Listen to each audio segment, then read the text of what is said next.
નમસ્કાર. રાજકોટમાં એક રહેણાંક સોસાયટી પાસે ગંદકી અને અસામાજિક તત્વોના ત્રાસથી સ્થાનિક મહિલાઓ રોષે ભરાઈ. સોસાયટીના મુખ્ય માર્ગ પર અન્ય વિસ્તારોનો કચરો ઠાલવાતા તેમજ બિનવારસી વાહનો ઊભા રહેતા મહિલાઓએ ભારે વિરોધ પ્રદર્શન કર્યું. મહિલાઓનો આક્ષેપ છે કે જૂની ગાડીઓની આડમાં અસામાજિક તત્વો દારૂ પીવા અને જાહેરમાં શૌચક્રિયા જેવી પ્રવૃત્તિ કરે છે, જેના કારણે રસ્તે પસાર થતી મહિલાઓની સુરક્ષા જોખમાય છે. મહિલાઓએ તાત્કાલિક સફાઈ અને સુરક્ષા વ્યવસ્થા સુધારવાની માંગ ઉઠાવી. વધુ સમાચાર માટે જોડાયેલા રહો આરપી ગુજરાત ન્યૂઝ રાજકોટ. અમે આ શેરીવાળા રે ને સોસાયટી ક્યાં આ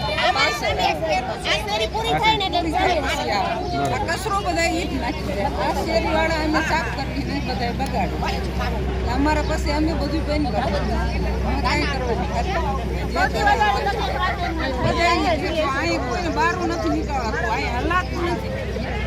અહીંયા ગમે બેન દીકરી નીકળે ને એટલે આઈને બધા હોય. આખા મલકના માણા અહીંયા થાય.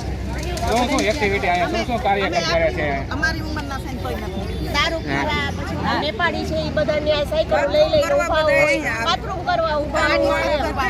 આ બધી દુકાનો વાળા હાલચાલ બધા બાથરૂમ કરવા અહીંયા આવે. કોઈ બોનું દીકરી બધા ઊભા નીકળવું હોય ને ભાઈ આપણને રિસ્તર શરમ આવે અહીંથી નીકળતા. ઈ લોકોને શરમ ન આવે કે લેડીઝ નીકળે છે ને તો આપણે સાઈડમાં હોઈએ જઈને ઈ લોકોને શરમ ન આવે.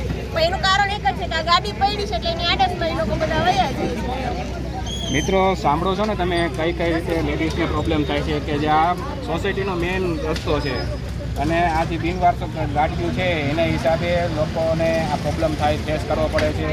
બધા લોકો કોઈ દારૂડિયા આવે છે, કોઈ ત્યાં ટોયલેટ કરવા ઊભા રહી જાય છે.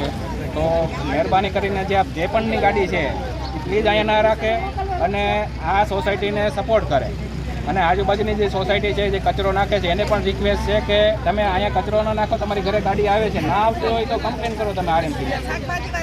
અને શાકભાજીવાળા આવે છે, હોટલવાળા, શાકભાજીવાળા એવું બધું નાખે છે. શાકભાજીવાળા કચરો નાખે, હોટલવાળા છે, સંભાર ને એવું છે કઈ બધું હોય એ બધું નાખે છે. અને કેવડો કચરો બધો નાખી છે. તમારું નામ શું છે બેન?